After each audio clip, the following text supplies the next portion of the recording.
ప్రభునందు ప్రియమైన వార్లారా, రక్షణ గూర్చిన క్లుప్తమైన వివరణను మీకు ఇవ్వాలని నేను ఉద్దేశిస్తున్నాను. రక్షణ అనగా యేసు ప్రభువారు మనకి ఇచ్చేటువంటి ఆత్మ సంబంధమైన రక్షణ గురించి ఇక్కడ వివరిస్తున్నాను. శరీర సంబంధమైన రక్షణ ఇస్తున్నాడు, ఆత్మ సంబంధ రక్షణ కూడా ఇస్తూ ఉన్నాడు. నమ్మి బాప్తిసం పొందినవాడు రక్షింపబడును, నమ్మని వానికి శిక్ష విధించబడును. ఎవరు నమ్మాలి? యేసు ప్రభువును నమ్మాలి.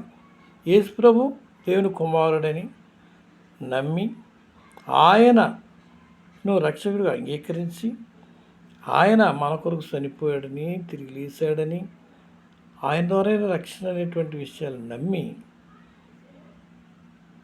మనం బాప్తిసం పొందాలి. మన పాపాలు ఒప్పుకోవాలి. ఆయన క్షమించే అధికారం ఆయనకు ఉంది. కాబట్టి మన పాపలు ఆయన ఒప్పుకొని మరి క్షమాపణ కోరుకుని నమ్మి బాప్తిసం పొందాలి. అప్పుడే రక్షణ వస్తుంది. నమ్మి బాప్తిసం పొందినవాడు రక్షించబడును, నమ్మని వానికి శిక్ష విధించబడును. అలాగే